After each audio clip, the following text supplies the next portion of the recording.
right. Good afternoon, everyone. Yes, I think you can hear me now.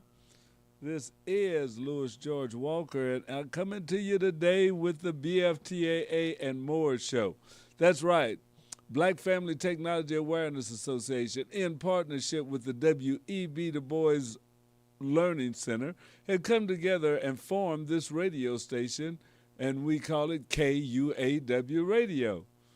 And KUAW Radio is a part of the Black Family Technology Awareness Association, a project we use that we help to train young people and adults in technology.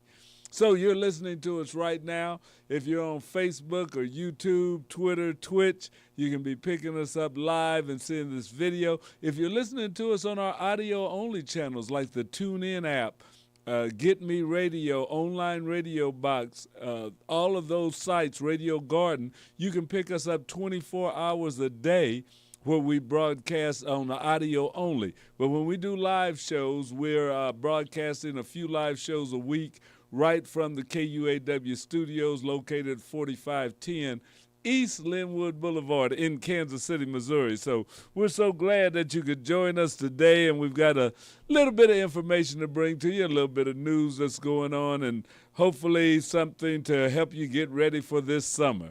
So we'll get ready and get started right away. The first thing we want to bring to you is a little bit of news from the United Urban News Network.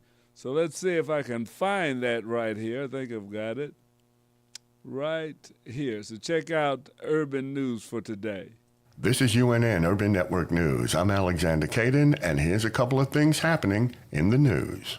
Nearly 2 years after a federal judge said that Louisiana's congressional map diluted black voting power, black voters are at risk of voting for a second time in an election under a plan that likely violates the Voting Rights Act. In response to the judge's ruling, the state's Republican legislature had created a second majority African-American district in the state's 6-district congressional plan. But now a different federal court has said that adding the second majority black district is unconstitutional. The new ruling leaves the state without a congressional map 6 months before the election. A federal lawsuit challenging North Carolina's photo voter identification law is underway, with arguments expected to focus on whether the requirement unlawfully discriminates against black and Hispanic citizens or serves legitimate state interests to boost public confidence in elections. Arkansas officials plan to install a statue of civil rights leader Daisy Bates at the state capitol. Bates, who headed the state NAACP, also mentored the black students known as the Little Rock Nine, who integrated Central High School in 1957. She's a well-known civil rights figure in Arkansas, where a downtown street in the capital of Little Rock is named in her honor. The state also marks Daisy Bates Day on President's Day. The man who tackled comedian Dave Chappelle on stage 2 years ago has sued the Hollywood Bowl and its security team, alleging negligent security and battery.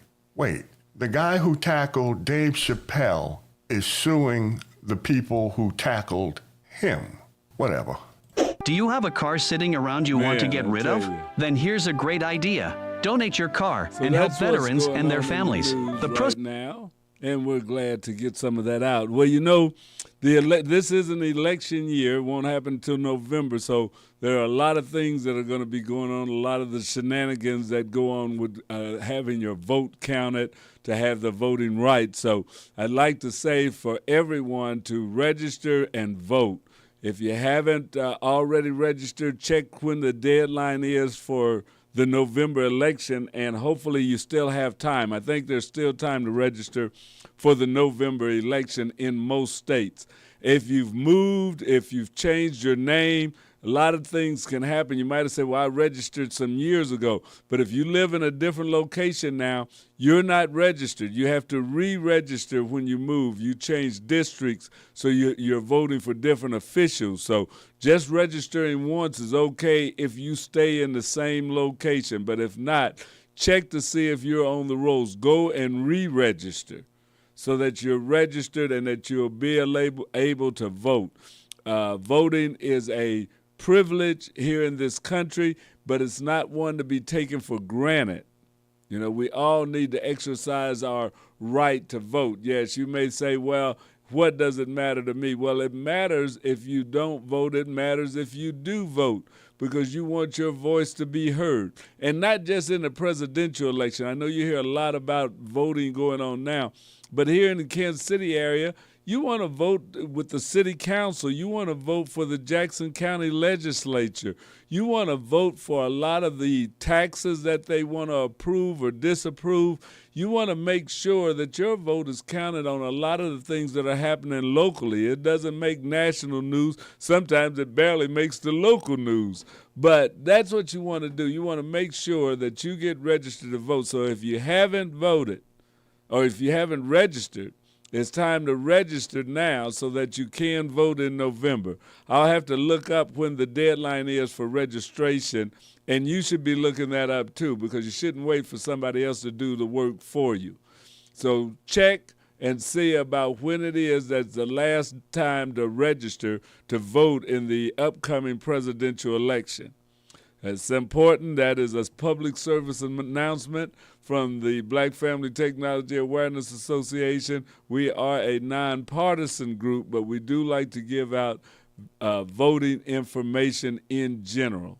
So we want to support a democracy is what we have, and to keep a democracy strong, we have to exercise our right to vote. A democracy is a government formed of, for, and by the people. So we have a job to do to make sure that democracy stays around. It's not just for somebody else to take care of. We don't have a ruling elite. We don't have a king or an emperor or anything like that. It's just people that have been voted on by the other people in the country to lead the country. So, you know, be sure and register, and not just register, but then get out and vote. If you have a reason that you think people shouldn't register to vote, call in. Let's talk about it. 816-599-6893 is the phone number here at the station. You can also put a message in on our Facebook page. Just go to KUAW-radio. That'll pick us up on Facebook. You can also leave messages on YouTube at KUAW Radio. And you can email us at KUAW985@gmail.com. Yes, KUAW985@gmail.com. And if you don't want to talk on the radio, just call and leave us a recorded message. After this show is off and there's nobody here to answer the phone, the recorder will pick it up. You can call at 816-599-6893. That's 816-599-6893. So tell me why you shouldn't vote, or tell me why you're going to vote. Call in, let us know, let us hear what's going on, what's in your heart, and what's in your mind. All right. So the Black Family Technology Awareness Association is celebrating 20 years in existence here in Kansas City.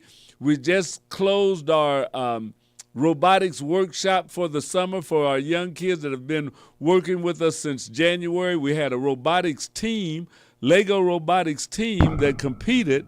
They worked with us from school starting in August until December. Then we started a Lego robot workshop, and they worked in Legos in the workshop until last Saturday. Last Saturday was part of Remake Learning Days in Kansas City that KUAW is definitely a part of. As part of Remake Learning Days, we held a event called Robots and Drones, where we actually had drone flying, and we had kids that built stomp rockets and showed the work that they had done. The parents were able to talk with the coaches and find out what their kids have been working on, how they have been doing, what they've been learning. So it was a great day. We had hot dogs and potato chips. As a matter of fact, had more hot dogs than we needed. Had to carry some hot dogs home. We sent people home with hot dogs they could carry. But be sure and be with us next year. Now, we're not just going to do the closing. To get ready for robots in this year, the 2024-2025 robotics season, we're going to have a back-to-school robots and drone event that'll be happening in August right here. It's all part of BFTAA's 20-year anniversary. So in August, we want you to come together and come out and bring your children. You can enroll them in our programs. You'll find out what our robotics program is like, what our drone program is about. All of that will be right here, and we'll be putting it together, showing you what's going on and what your kids are going to be working with, what they'll be able to learn, and it'll be right here at the WEB Du Bois Learning Center, 4510 East Linwood Boulevard. So get involved, bring your young people in, and let's start working on the drones, getting them involved in STEM. That's science, technology, engineering, and mathematics. That's what we're about. We're a STEM-based program, and we like to get our kids involved in that. This radio station is part of a STEM project because this is technology at work. Science, technology, engineering, and math, those all go together to make most of the things, if not all of the things that we work with on Earth right now. The things that keep this society, keep this country going, is all rooted in STEM. So that's what we're about. We want to make sure that our young people are part of a pipeline of STEM educated people, that learns about science. And that's not to say that there's not all kind of other programs that go in. We're just not into those. We're about STEM. But that doesn't take away from English or archaeology or whatever else that you may want to get in, physical therapy and neurosciences or whatever. But STEM is what we're about, and STEM is what we promote and we try to get kids involved in. That's, we can't do everything for everybody, but that is one product or one program that we feel passionate about. And the Black Family Technology Awareness Association was formed in 2004 to help close that digital divide that exists in the African American community. Yes, 2004, think about it. We were talking about not having access, not having computers and high-speed internet, and it's 2024 and some people still don't have access. You would think that everybody has access to the internet. They don't. And then some people's access is really limited. If they're just using a cell phone, it's good. It's better than a lot of things that we had in 2004, but that's not getting the full benefit of the technology that you want to use. You need to have a laptop or a good tablet, Surface Pro or the Apple tablets, all of those that you can really do some computing with, that you can really do some coding with. You can do it on your phone. You can do that. That is a computer that you have in your hand. But for an old guy like me, it's kind of hard on the eyes to see that and to work in those small spaces. But, a computer with the right software, with a connection that's high speed to the internet is needed for just about all people, but definitely for all of our students. But not just students, the family is in general in the household. Mom and dad, you need to make sure that you're up on your technology, that you're able to help and work with and supply your kids with the things that they need. No, you may not understand everything as they get into coding, and there's different coding languages and all of that, but you can make sure that they have high-speed internet. You can make sure that their computers are working right, that they are safe and protected, that they protect the whole family from intrusions or people stealing your data and things like that. So get involved with your kids and technology. That's what we want to do. That's what we're about. Now, what we want to do also is get our kids involved in the future. And one of the futures is in space. Yes, so we always talk about NASA here, the National Aeronautics and Space Administration. NASA is a wonderful organization. NASA has been doing great things, and I think they're going to continue in the foreseeable future. And one of the things that they didn't get off the ground last week, and I wanted to televise it or show it on this stream, was the launch of the Starliner from Boeing that is going to be going up to the station and on to the moon, carrying men and women back to the moon. The first time live people be back on the moon since in the 70s. So if you think about it, in the next year or two, we will have people starting to build permanent structures on the moon. So we start going back to the moon. They're sending a lot of countries, not just the United States. China's launched, and we know Russia's launched, and there was somebody else. I don't know if it was India or not, but they've launched probes and landers to the moon. So we're not in this by ourselves, and we're not the only ones gunning for it. But I think the United States stands to be a leader in space exploration and into helping to build the unity that we can go even deeper in space by working together. But right now, part of it is commercial interest. If you get up on the moon, there's maybe a lot of minerals, and not just mineral, but manufacturing techniques and stuff that can be improved. They may be able to make better silicon chips in a low gravity environment than they make here on Earth. So you may see fabrication and things like that start taking place that help move our technology and our lifestyles farther and faster than just doing things here on Earth.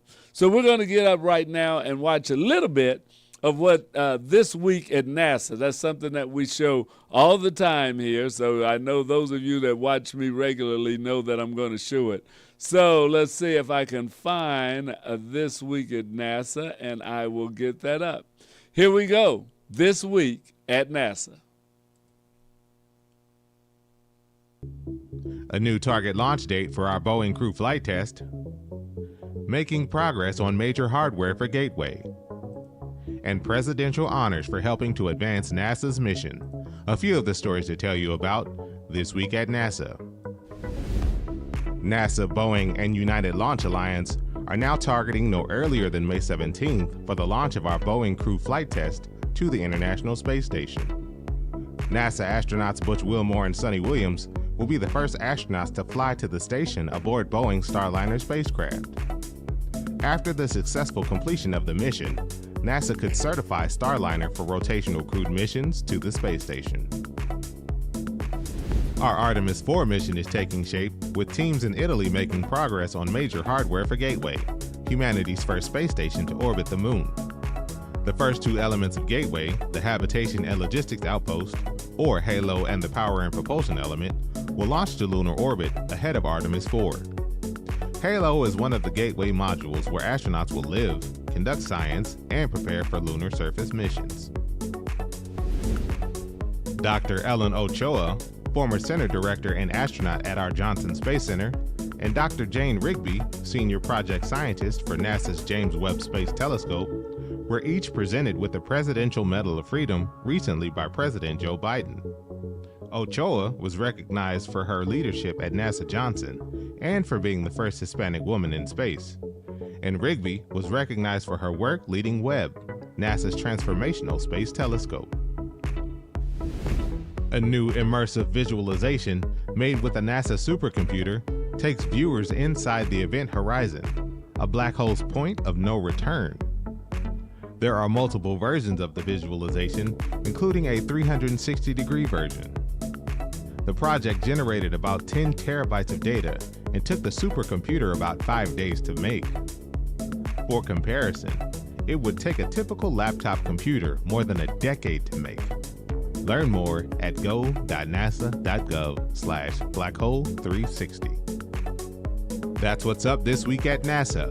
For more about what else we're up to, check out nasa.gov.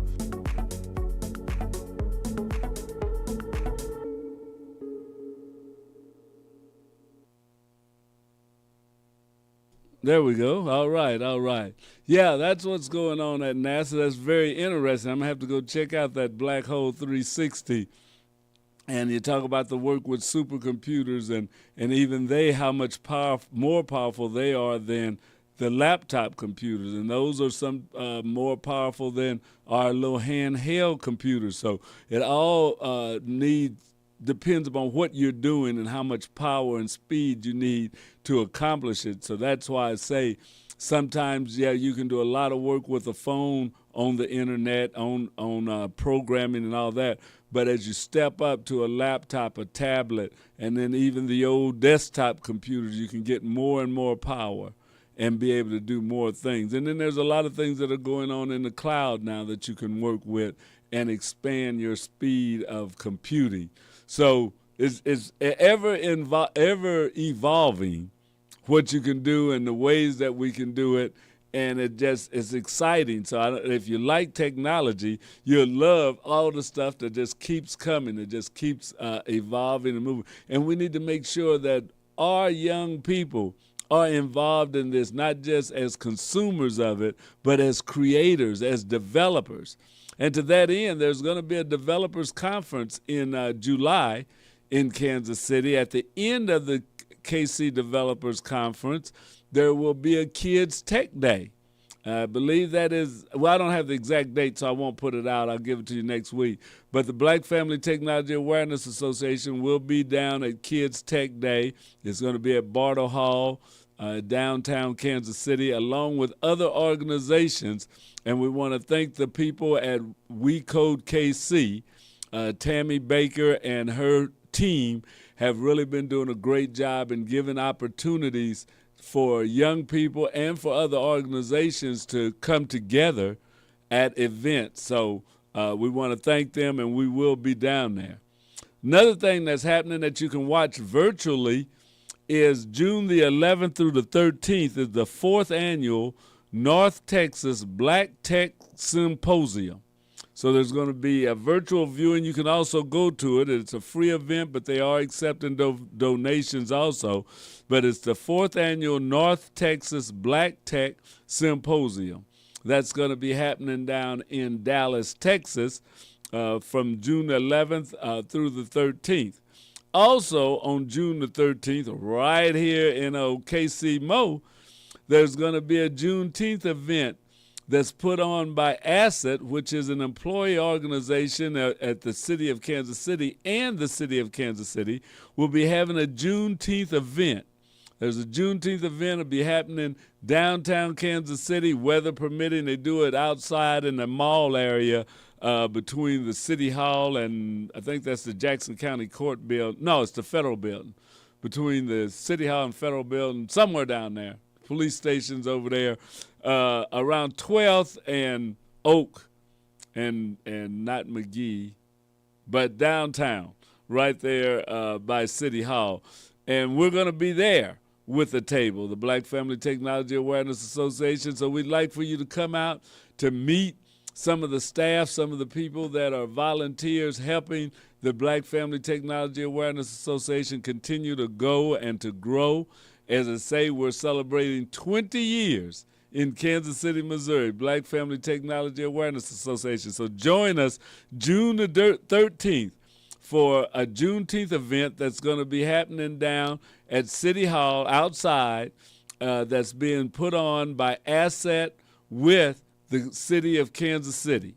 So come down and check that out, June the 13th. We'll be celebrating Juneteenth, and the Black Family Technology Awareness Association will be there and part of the celebration. So we hope that you would come to some of these things. We want to give you more information about things that are going on.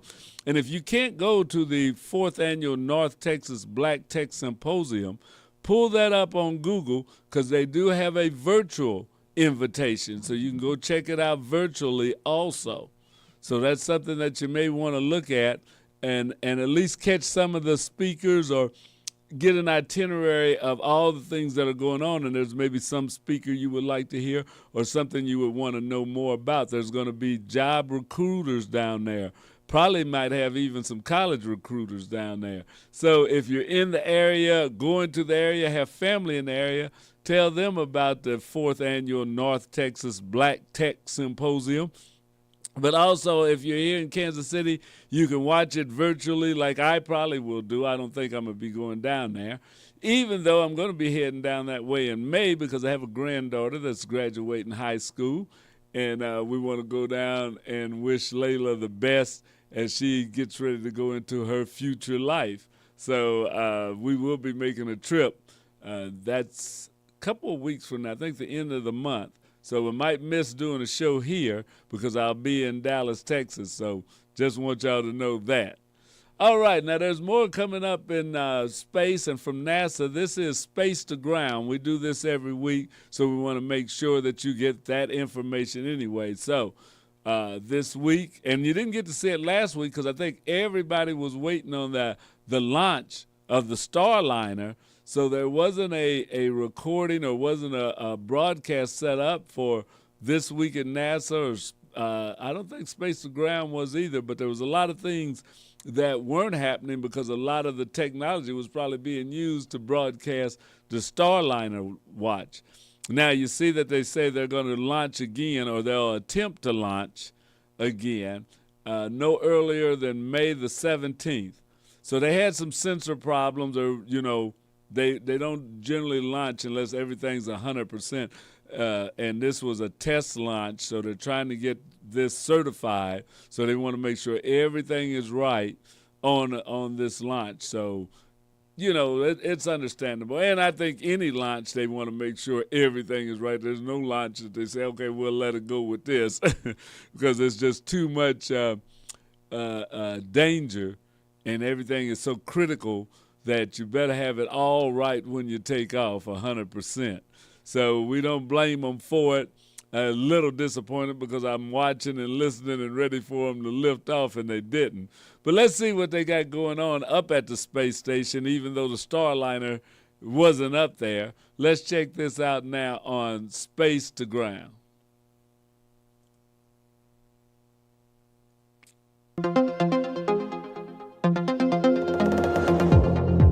Welcome to Space to Ground. I'm Kayla LaFrance. On May 5th, 1961, an astronaut rode a spacecraft into the heavens from Florida. Alan Shepard's flight aboard Freedom 7 was the first venture into space for an American. And now, 63 years later, 2 more Americans will add their names to an exclusive club of piloting a new spacecraft in its inaugural crewed flight. Later this month, NASA astronauts Butch Wilmore and Sonny Williams will take flight on board Boeing's CST-100 Starliner capsule from Launch Complex 41 at Cape Canaveral in Florida. This mission will mark the first crewed flight for the Boeing Starliner and the 6th time NASA astronauts have launched on a new spacecraft designed for crew. Aboard the International Space Station, the crew of Expedition 71 are preparing for the arrival of Sonny and Butch.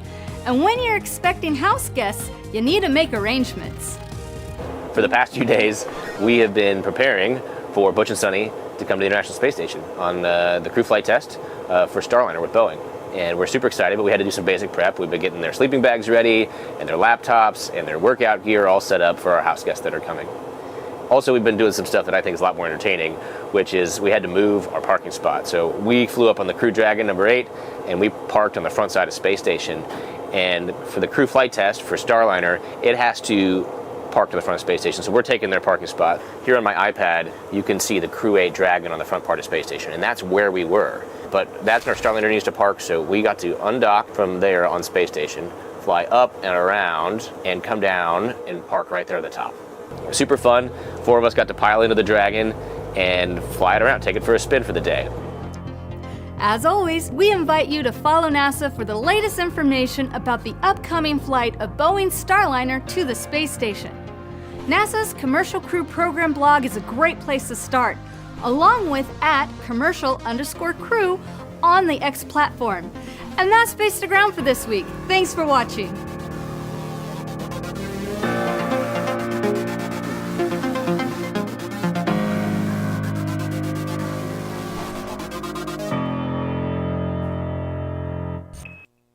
All right. So that is Space to Ground. We're always glad to bring you information from there. If you have any questions or comments, I don't have the answers, but you can contact NASA about, NASA.gov. There are a ton of things on NASA.gov, not just about the space stations, but there are experiments and lesson plans for teachers and for students or for hobbyists, or just if you're working with your kids this summer and you're looking for something for them to do that'll be fun and they're learning, go to nasa.gov. They have a whole section of stuff that you can do over the summer with your children or with any students that are in your care to get them involved and thinking about, problem solving and some of the scientific laws and things that are happening that can help them when school starts, so they don't just quit thinking logically over the summer and it's all about play, although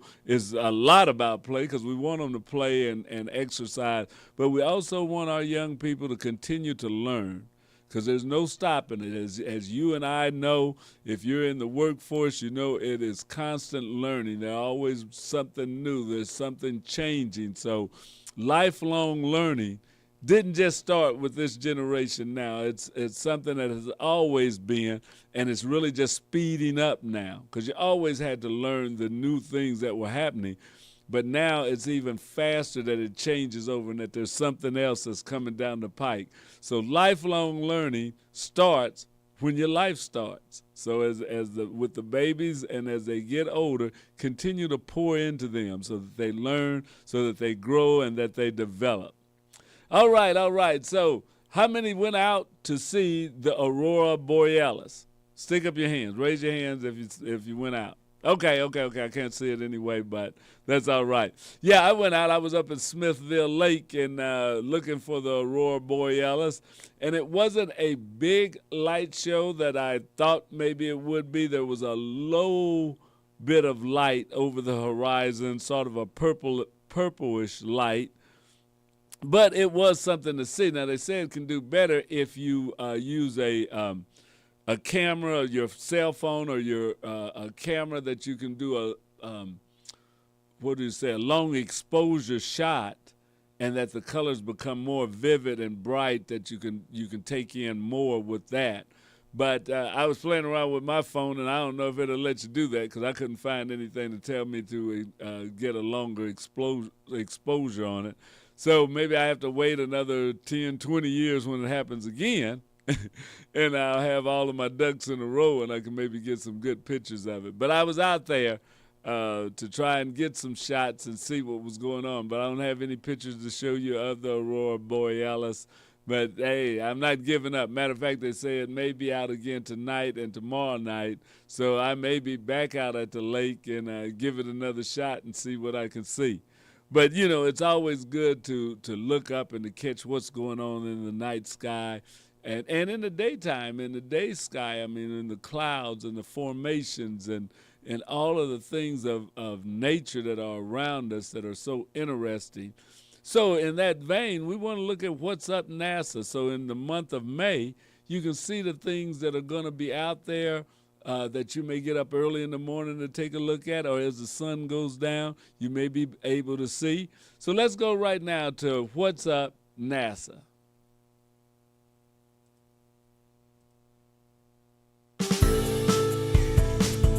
What's up for May? The moon hangs out with Saturn twice this month.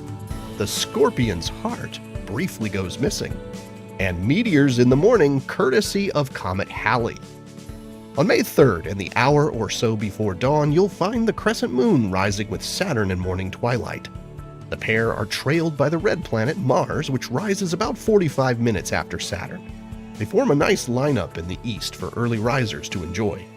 Then on the following morning, the moon shows a slimmer crescent and has moved between Saturn and Mars. The two planets are continuing to widen their separation following a close conjunction in early April where they appeared super close in the sky. And if you have a clear view to the horizon, you might just catch a glimpse of Mercury rising in the hour before the sun. It's shining pretty brightly, but it's also low in the sky and competing with dawn twilight, so it makes for a good challenge. Those in the southern hemisphere will have an easier time spotting Mercury as it rises a good bit higher in the sky for you. On May 23rd, the full moon will appear quite close to the bright red star Antares in Scorpius as the pair rise. But for those on the east coast of the US, south of Delaware and down through the whole state of Florida, you'll actually observe the moon pass in front of Antares, an event called an occultation.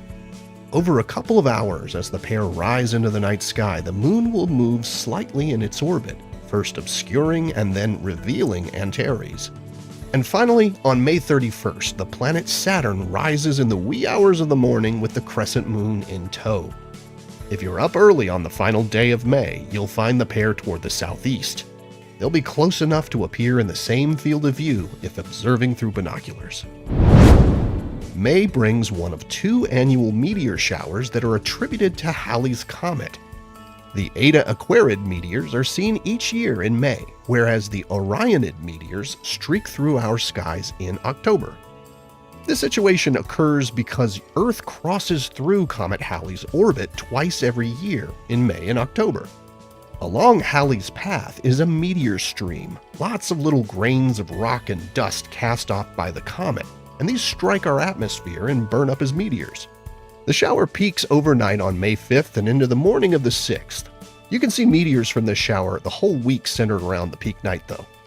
The place on the sky where the meteors appear to originate, the radiant, is in the constellation Aquarius, so you'll have a chance to see meteors as long as the radiant is above the horizon. With more meteors, the higher that point rises in the sky.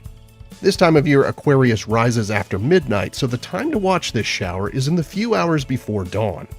This is a great shower for observers in the southern hemisphere. The radiant rises a good bit higher in the sky before morning twilight because in May, which is autumn there, nights are longer. Those in optimal dark sky conditions can see 40 meteors per hour. For northern hemisphere observers, it's less than half that amount, more like 10 to 20 meteors per hour. It's still an above average shower though, especially with the peak this year being near a new moon, making for a darker sky. And with the warmer temperatures that come with springtime north of the equator, it can be a worthy shower to go out and enjoy. As always, to see the most meteors, find yourself a safe, dark spot away from bright lights and give your eyes a few minutes to adapt to the dark. Lie down with your feet pointed more or less toward the east and look straight overhead. Bring a warm drink and a friend or two and turn an early morning into a meteor morning as you search the skies for the Eta Aquarid meteors. Here are the phases of the moon for May. Stay up to date on NASA's missions exploring the solar system and beyond at science.nasa.gov. I'm Preston Dykes from NASA's Jet Propulsion Laboratory, and that's what's up for this month.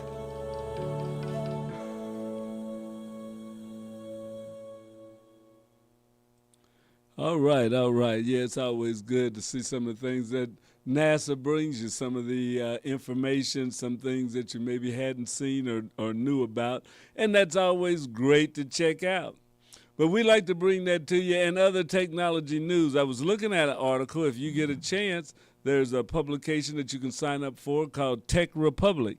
In the Tech Republic, they give you a lot of business information and a lot of advanced technology, but then there's a lot of day-to-day stuff that regular consumers can use. And one of the articles I was checking out was the 8 best free alternatives to Microsoft Excel. And this was in an article that was published in April the 26th by Aminu Abdullahi. I'm probably getting that name wrong, but it's Abdullahi. And this is like looking at things that you can use that are free, so to speak, or very low cost. There's a certain version of Microsoft Word now that I think online of a part of their 360 that you can get, or even Office. You can use a lot of the Office things. They're not fully functional as if you sign up for Microsoft 360, but they are, for most things that you want to do, perfectly okay. And in that vein is some of the 8 best alternatives. One they have is Google Sheets. And these were all alternatives to Microsoft Excel. So if you know what Excel is, if you work with spreadsheets, made lists, charts, things like that, that is what spreadsheets do. You put data in it, and then you can aggregate that data in a lot of different ways, or you can use that to create a database or anything, but having a spreadsheet with the columns and labels is where you start with your database. And you have to have the information in some kind of logical, orderly format, and then you can have a database that would search for names or addresses or phone numbers and bring up certain information for you.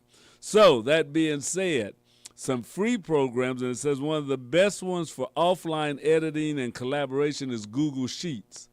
Google Sheets, you can make a spreadsheet, and then you can share it with other people that are online. We've got one going on right now for our family reunion, and that my brother can put information in, my cousins, nieces, people can put information in there as we're doing the planning, and it's real time. So if you got a phone number or an address from one of the relatives that we didn't have, you put it in, and then when I look at the sheet, there it is. It's right there, so you can see everything. Soon as somebody else does it, it pops up that everybody can see it. And everybody has access to it since it's based in the cloud. So you don't have to come to my house. You can be out in Arizona, as where one of my granddaughters is, and she can pull up the spreadsheet and make changes or get information that she may need for something she's doing for the family reunion, and it's right there. So Google Sheets is that, and it's free to use. Now, the best automation shit is a program called Zoho Sheet, Zoho Sheet. I haven't used it, not real familiar with it, but it is one that is free.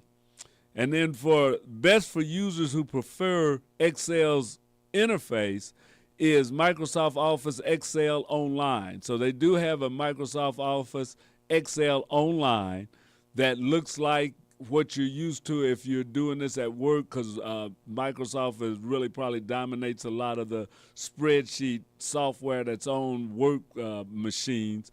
Well, this gives it to you free, and it's from Microsoft, so it's maybe not as powerful as a standalone version of Excel would be, but it's one that you can use. Also, there's a thing called OpenOffice Calc from Apache. I have that also as part of my OpenOffice software. There's LibreOffice Calc, and the calculators are the spreadsheets. So if it says LibreOffice Calc, that is a spreadsheet. And then they have the best for alternative ease of use is WPS Office Spreadsheets. WPS, I'm not sure what that is. It could have been WordPerfect from back in the real old days, but WPS Office Spreadsheets. And then if you want the best Unix-based operating system software, is one called Numeric, or G Numeric. So GNUMERIC. And the best for you Apple users for a free program is a program called Apple Numbers. Apple Numbers. So that's a lot of the free, or that's 8 free software programs that are spreadsheets similar to Microsoft Excel. So it has the feature, it has the kinds of features you need from your spreadsheet application, and it can work. Although, many users never come close to needing the robust features of Office Excel. See, most of us, if we have Word, Microsoft Office, and you've got Microsoft Word, you've got Excel, you've got PowerPoint, you got and most of the time we don't use half the stuff that those programs can do. There's a lot of things that Microsoft Excel can do, and even that Word can do, that most of us, while we're typing out letters or making a flyer, we just never get to. And I've had it for years, and I probably just use a thimbleful of what Microsoft Excel can do. You got to really get down in the weeds, though, to do it, but there are some tremendous spreadsheet functions that can be handled that you just really, and then you have to have a need that type of spreadsheet work. But those were some of the free programs. I wanted to bring that out to you. I know my time is over, so I won't belabor the point. Next week I'll get back. I was going to show you some information for travel as this summer's coming up. and North Africa. Some of the countries you can go there because a lot of people go to West Africa, but we can also go to North Africa because Africa and being an African American, you come from a continent that is full of a lot of different countries, a lot of different cultures and climates and geographies. And North Africa, countries like Libya, Tunisia, Egypt, they're all in Africa. So it's not that all Africans look alike or have even the same type of cultures, because from the north to the south, there's a huge difference, just as it is on this continent from the north to the south. So, you know, we'll go into some of that and show you some vacation spots, or talk to you about some vacation spots in those. Well, that's my show for today. This is the BFTAA and More Show. I am your host, Louis George Walker. Glad that you can spend a little time with me. You can get with me every Monday from 5 to 5:45 right here at KUAW Radio, part of the Black Family Technology Awareness Association, celebrating 20 years in 2024. All right, that's it for today. We will see you. Have a good one.